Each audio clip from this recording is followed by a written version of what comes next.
다 크게 두려워하더라 라는 말씀의 제목으로 여러분들과 함께 은혜를 나누고자 합니다. 오순절 성령 강림 사건 이후에 제자들이 성령의 불을 받고 사람들에게 이제는 숨어서 무서워서 다락방에 아무도 모르는 곳에 있던 그런 제자들이 이제 당당하게 사람들 앞에 나아가서 말씀을 전하기 시작합니다. 그리고 이런 말씀을 통하여서 예수 그리스도를 믿는 믿음의 공동체가 만들어지기 시작하고, 그리고 이렇게 공동체가 세워진 모습은 이스라엘 사회에서 조금씩 영향력을 확대하고 있었습니다. 제자들의 모임은 성령 하나님으로 충만한 모임이 됐고요. 담대하게 복음도 전하고, 그리고 성령님의 역사하시는 표적과 기사도 나타나기 시작합니다. 사람들은요, 구름대같이 모여들었고 날마다 구원받는 사람을 하나님께서 더하셨다라고 표현할 정도로 매일매일 그 공동체가 커지기 시작했다라는 것을 알 수가 있습니다. 그리고 사람들은요, 이런 초대교회의 제자들, 성도들의 이야기에 조금씩 귀도 기울이고 있었다라는 것입니다. 한마디로 교회는요, 순풍에 돛을 담듯이 순항하기 시작했습니다. 성령님께서 오신 다음에 정말 거침없이 예수님과 함께 했을 때처럼 제자들은 정말 거침없이 복음을 전하고 영향력을 넓혀가고 있었습니다. 그런 와중에 이 공동체 내부에 문제가 하나 생겼어요. 당시 그리스도인들은요, 서로가 가지고 있던 개인의 재산들을 다 필요에 따라서 나누면서 서로 간에 도움을 주고 도움도 받고 하던 시절이었습니다. 우리가 오늘 읽지 않았지만 4장 32절에 보면 이렇게 이야기를 해요. 믿는 무리가 한 마음과 한 뜻이 되어서 모든 물건을 서로 통용하고 자기 재물을 조금이라도 자기 것이라 하는 이가 하나도 없더라 라고 이야기를 합니다. 성령님께서 임하시니까 이제까지 물질에 아웅다웅하면서 살았던 사람들이 그 물질에 대한 노예 같은 삶을 다 내려놓기 시작합니다. 자유롭게 됐다라는 것이죠. 그래서 계속해서 34절에도 보면 자기 재산을 팔아서 필요에 따라 나누어서 가난한 사람이 없었다라고 이야기합니다. 그러니까 핵심은 이거예요. 가난한 사람이 없다라는 거예요. 구약시대에 하나님께서 백성들에게 다 주셨죠. 땅도 주시고 그들이 뭔가를 씨를 뿌려서 거둘 때에도 늦은 비, 이른 비 다 주시면서 하나님이 모든 것들을 다 책임져 주셨어요. 그런데 하나님께서 그걸 다 주셨음에도 불구하고 또 하나 이야기한 게 뭐였냐면 노예에 관련된 것, 종에 관련된 율법들이 있죠. 그래서 종에 대해서 함부로 하지 말고 7년이 되면 풀어주고 10년이 되면 너희들에게 다 저당 갚였던 땅이고 뭐고 다 돌려줘라 하면서 얘기했단 말이에요. 사람들마다 자신의 능력에 따라서 또는 어떤 상황, 특별한 상황에 따라서 재산이 줄어들기도 하고 늘어나기도 하겠지만, 그러나 재산이 많다 하여서 사람들 업신여기지 말고 그것이 너의 집 안에 들어오는 종이라 할지라도 인간 대접 대대로 해주라는 거예요. 그리고 그 종이 원하면 시간이 지나서 너도 그를 풀어주라 이거예요. 그 종이 수고하고 애쓴 만큼 너의 재산도 충분히 늘어났다는 거예요.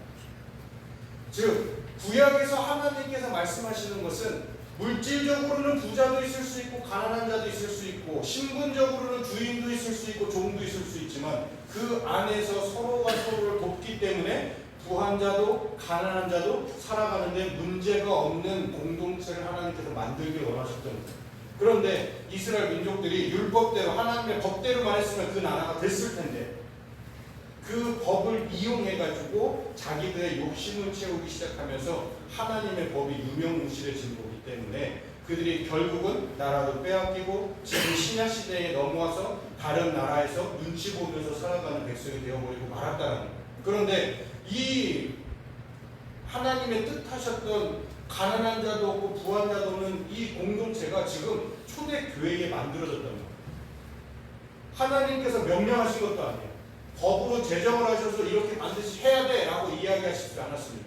그들 스스로가 자신들의 것을 나누고 그들 스스로가 사람들을 돕기 위해서 자기 희생을 자유롭게 했다는 거예요.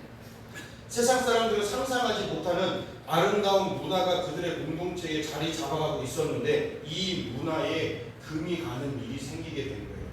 아나니아와 삽비라 부부 사건이 터진 건데 이들 부부도요, 바나바나 그 외에 그리스도인들과 같이 가지고 있는 소유를 팔아서 사도들 발 앞에 두기로 했어요.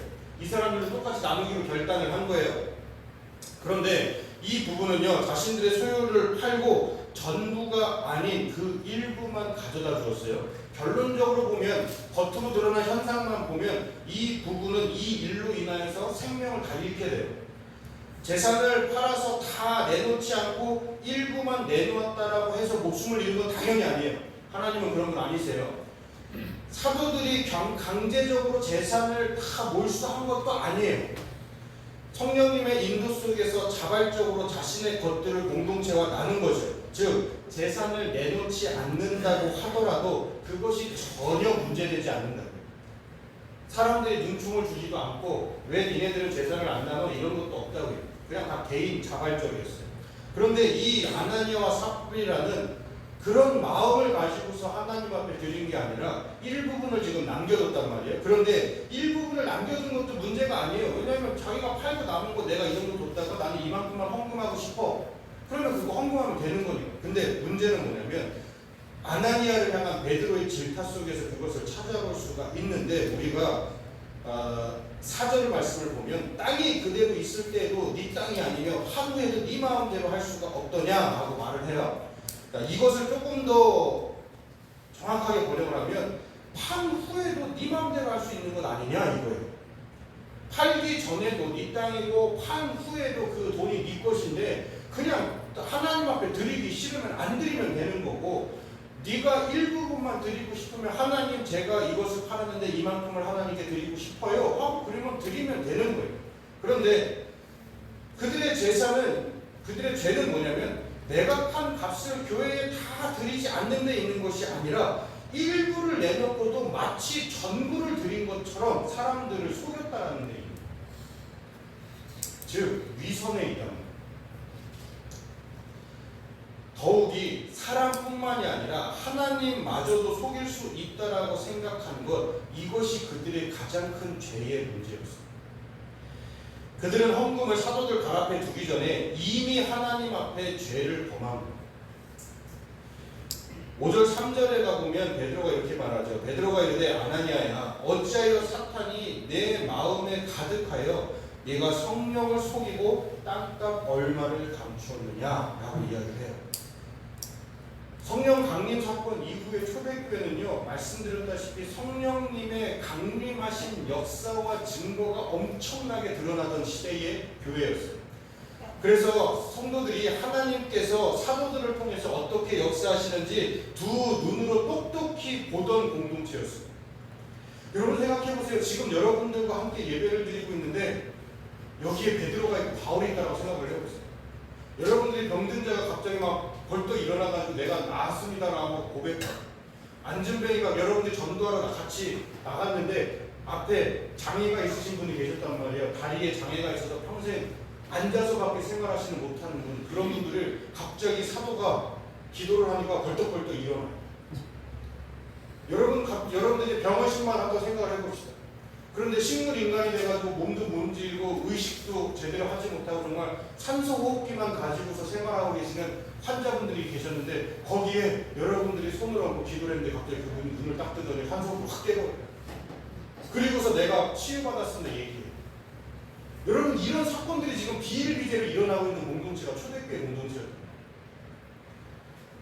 그러면 하나님께서 그렇게 역사하신다라고 생각을 하면 여러분들 그 공동체 안에서 거짓말 쉽게 하겠어요?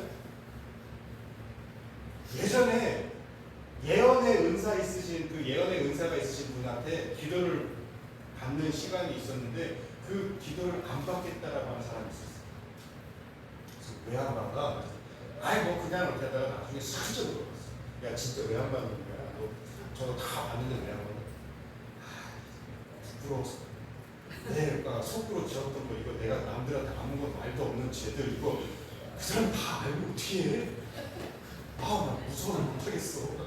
내 죄가 다 까발려질까 봐 못하겠어.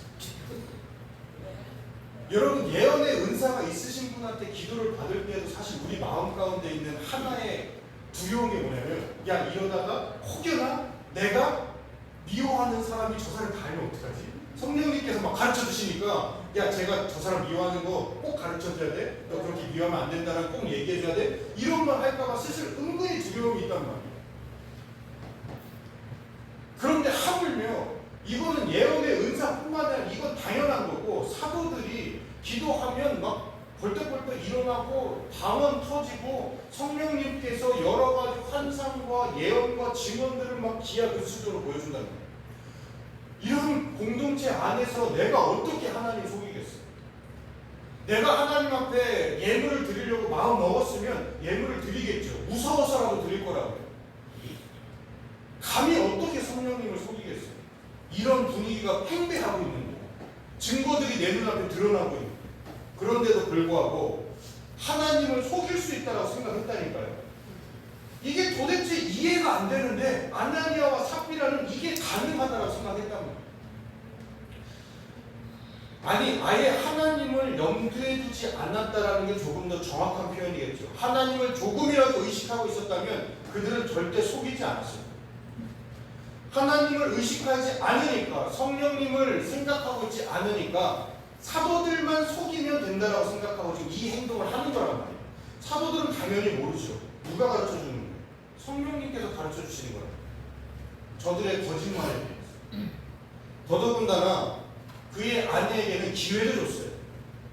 아나니아에게는 사실 기회를 주지 않았었다고 얘기할 수도 있겠지만 삽비라 아나니아의 아내에게는 분명히 하나님께서 기회를 주셨어요. 그래서 베드로가 다시 한번 물어보죠. 이거 다 드린 거 맞아? 너희들이 하나님 앞에 약속한 대로, 너희들이 하나님께 드리겠다라고 결단한 대로 지금 하나님께 다 드리는 거 맞아? 여기에서 아내가 죄송합니다. 제가 다 드리지 못했어요. 순간적인 욕심이 생겨서 아깝다라는 생각이 들어서 제가 일부분밖에 못 드렸습니다. 그러면 끝나는 문제. 회개하고 다시 하나님께 용서를 구하고 다시 처음부터 신앙생활 시작하면서 마음을 다스리면 돼요. 그런데 기회가 있는데도 불구하고 다시 속인다. 그래서 그 두 사람들 모두가 죽게 됩니다. 그런데 이런 생각할 수도 있죠. 도대체 이게 가능할까? 이런 상황에서, 이런 증거들이 나타나는 상황에서 어떻게 그렇게 속일 수 있을까? 아나니아와 삽비라의 이야기는요, 신약에만 나오는 이야기는 또 아니에요. 이미 구약에서도요, 하나님께서 이런 일이 있었음을 보여주고 있는데, 오늘 말씀에 2절과 3절에 보면 감춤에 감추었느냐라고 하는 동사가 나와요. 그런데 이 번역된 단어가 뭐냐면 신약과 구약을 합쳐서 성경 전체에 딱 4번 쓰여요. 4번 쓰이는데 2번 쓰이는 데가 오늘 말씀이고, 그 다음에 또 사용되었는 그 동사가 어디서 사용을 되냐면 여호수아 7장에서 사용이 되는데, 아간이 전쟁을 하고 이겨서 전리품을 가져다가 자기가 너무 탐나니까 일부분을 숨겨요. 많이도 안 숨깁니다. 일부분이에요. 그 일부분을 숨기는데 이 숨긴 것 때문에 여호수아와 이스라엘 백성들이 큰 어려움을 겪게 돼요. 하나님을 속였다라고 하는 것이죠. 여기에서 아간의 범죄를 기술할 때 사용했던 단어 딱 2번이 또 거기서 쓰여요. 그러니까 성경 전체에서 감추다라고 하는 이 죄악에 관련되어 있는 단어를 누가는 아나니아와 삽비라의 죄와 아간의 범죄 사이에 공통점이 있다는 걸 인식하고 있었던 거예요. 그러니까 그때 구약에서 사용했던 단어를 그대로 다시 들고 와서 누가복음에서 사도행전도 누가의 작품이니까 누가가 사도행전을 쭉 기록할 때에 이 사건이 아간의 범죄와 너무 흡사하기 때문에 다시 그 단어를 사용하면서 백성들에게 이 이야기를 읽고 있는 초대교회 공동체들에게 다시 한번 인식하고 있는 거예요. 하나님을 속인다는 것이 불가능하다는 것을 말하고 있는 것입니다. 여기를 통해서 우리가 깨달을 수 있는 것은요, 사람이기 때문에 이 일들이 가능하다는 거예요. 그리스도인이라 할지라도요, 하나님의 신실하신 능력을 눈으로 확인한다 하더라도요, 욕망에 사로잡히면 안 보인단 말이에요. 눈이 멀어버린다는 것이죠. 욕망은요, 사람을 바보로 만들어버린다는 겁니다. 정상적인 판단력도 상실하게 하고 멀쩡한 사람이 뻔히 드러나게 되고 거짓말을 하게 되고 곧 발각될 죄를 짓기도 한단 말이에요. 이성을 마비시키는 거죠. 욕망은 전 인격을 갉아먹는 것이죠. 예전에 은퇴하신 목사님께서 이 욕망에 관해서 굉장히 좋은 비유를 들으셨는데, 욕망이 뭐냐면 쇠의 녹과 같다라고 얘기했어요. 쇠가 녹슨다라고 해서 그 녹과 같대요. 녹은 쇠에서 나온 거잖아요. 그런데 쇠를 녹슬게 하고 쇠를 갉아먹는 것처럼 욕망 역시 사람에게서 나와서 사람의 생명을 갉아먹는 것이다 라고 비유를 하셨어요. 그러니까 그 욕망이 죽음으로 이끈다라는 거죠. 아나니아를 죽음으로 이끈 것, 삽비라를 죽음으로 이끈 것은 실은 자신들의 욕망이었다는 거예요. 욕망에 눈이 멀고 이성이 마비되고, 그래서 정상인이라면 어린 아이라도 곧 들통날 것을 아는 죄를 짓게 한다는 것입니다. 하나님은 속일 수 없는 분이라는 것을 분명히 알면서도 속이려는 앞뒤가 맞지 않는 행동도 하게 만든단 말이에요. 그래서 우리가 혼자 있을 때 나 혼자 딴짓하는 것은 괜찮은데, 사람들 앞에서 딴짓할 때는 우리가 굉장히 두려워하잖아요. 사람들이 나의 홀로 된 모습 속에서 죄악된 나의 생각들을 볼까봐 두려워하잖아요. 앞뒤가 맞지 않는 행동들을 사람들은 한단 말이에요. 절대 하나님을 속일 수 없다고 자기 스스로 이야기하면서도 하나님을 속이려 된다. 몇 해 전에, 부끄러운 고백이기도 하지만 기독교에 어떻게 보면 청년들에게 있어서 차세대 지도자라고 손꼽히는 목사님이 계셨어요. 그래서 많은 청년들이 굉장히 의지를 많이 했었고, 그분의 말씀을 통해서 용기도 얻고 소망을 품기도 했었어요. 그런데 이렇게 많은 이들에게 영향을 주던 젊은 목회자의 스캔들이 터져버렸어요. 이 소식을 접하면서요, 그분에게 영향을 받았던 많은 청년들이 무너졌다는 소식을 들었어요.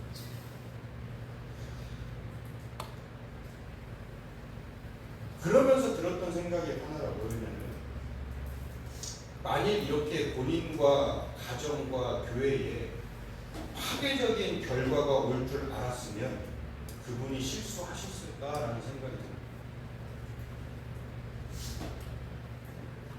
우리들의 입장에서는 실은 모를 수가 없죠. 저거는 분명히 걸릴 수밖에 없다는 것을 우리는 다 알잖아요.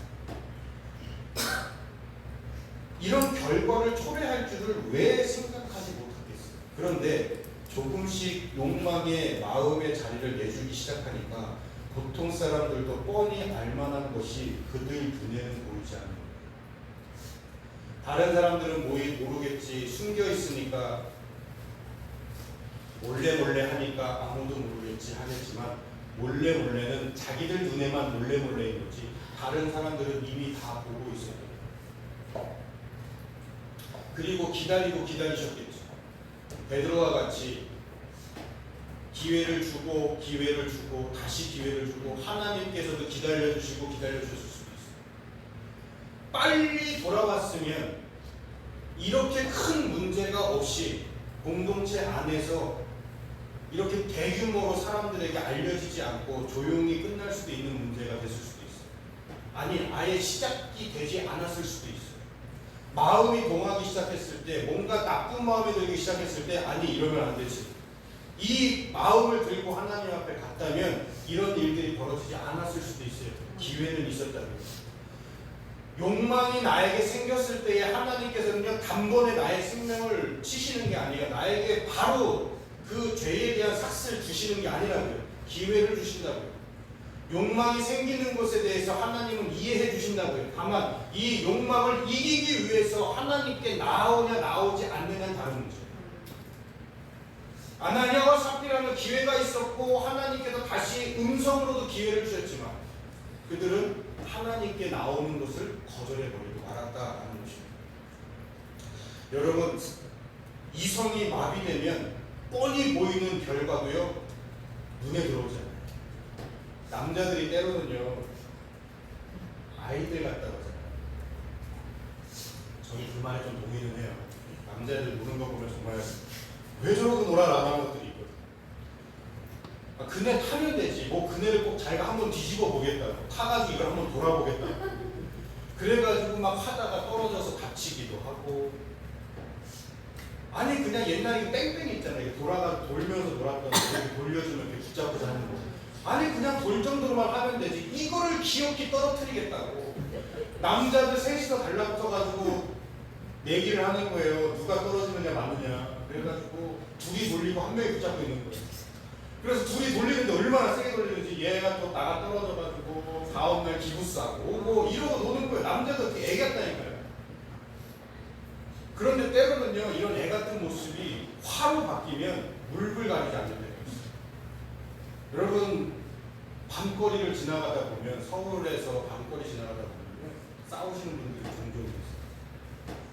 술을 먹고서 두 분께서 다투시는데 저렇게 다투는데 서로 간에 막 때로는요 뭐 무기 같은 거 들고 서로를 막 위협할 때 있어요. 저걸 안 된다는 걸 당연히 알죠. 그런데 눈이 뒤집혀버리면 그냥 한다고요. 그게 잘못된 것을 아는데도 불구하고 눈이 뒤집혀버리니까 그게 잘못된지도 모르고 그냥 시작하는 거예요. 나중에 후회하지만 그래도 그 상황이 되면 또 그래요. 사람은요 무엇이 됐든지 간에 하나님께서 주시는 마음이 아닌 다른 것의 마음이 휩싸이기 시작하면 욕망이 됐든 뭐가 됐든 결과가 뻔히 보이는데도 불구하고 그 결과가 눈에 안 보이기 시작해요. 그리고 점점 심각한 죄악의 길로 들어서기 시작하죠. 이것을 베드로는 내 마음에 사탄이 가득하다라고 이야기를 하는 사절에 말씀하세요. 어째요 이 일을 내 마음에 두었느냐라고 하면서 욕망이라고 하는 것이 결국 사탄을 불러들이는 통로라고 이야기를 합니다. 욕망에 먹히면 사탄에게 먹히는 것이요 사탄에게 먹혔다는 것은 자신의 생명을 갉아먹는 존재에게 자기를 내주었다는 것입니다. 우리는 그렇게 생각할 수 있어요. 나는 그렇지 않아. 나는 절대 그렇지 않아. 절대로 이렇게 눈에 뻔히 보이는 실수 하지 않는다. 난 안 그래. 안 드리면 안 그랬지. 이렇게 드리겠다고 마음 먹고 안 드린다고 난 절대 그렇지 않아. 그런데 여러분들 눈앞에 그 실제적인 헌물이 있는데 그거에 대해서 아까운 마음이 어찌 안 들겠어요? 우리는 인간이라고. 우리는 욕망을 언제든지 이겨낼 수 있는 예수님이 아니라 인간의 몸으로 입고 오셨지만 철저하게 처음부터 끝까지 하나님 앞에 순종할 수 있었던 예수님이 아니라 우리는 언제든지 넘어질 수 있고 언제든지 실망할 수 있고 별것도 아닌 것에 쓰러져 눈물을 흘릴 수도 있는 것이 우리 인간들입니다. 초대교회 성령의 역사를 실시간으로 눈으로 보고 있었던 사람들입니다. 안 그럴 거면 사실 그들이 우리보다 더 안 그래야 돼요. 아나니아와 삽비라 부부는 우리와 처해 있는 환경이 다르다니까요. 성령의 강력한 역사가 있는 공동체 안에 있었는데 그런 공동체 안에 있던 사람들이 이런 실수, 이런 죄를 저지른다. 아나니아와 삽비라의 사건을 통해서 우리는 우리 존재의 연약함을 볼 수 있어야 돼요. 늘 깨어있지 않으면 우리는 언제든지 넘어질 수 있는 존재입니다.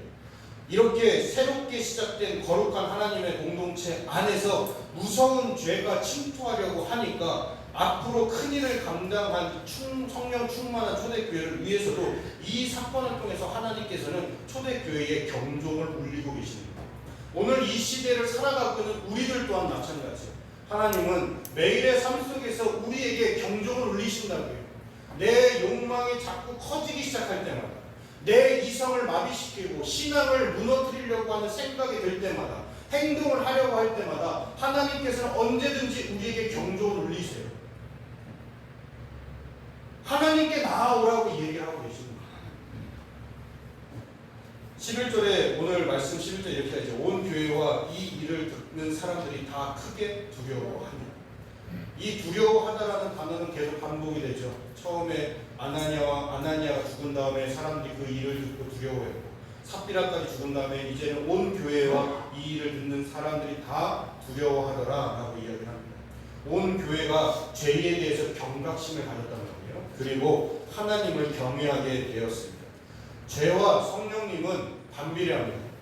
우리가 이 이야기를 통해서 거룩한 하나님 백성의 모임인 교회 안에 무서운 죄가 침투하는 것을 막고자 하시는 하나님의 이 단호한 손길들도 보아야 됩니다.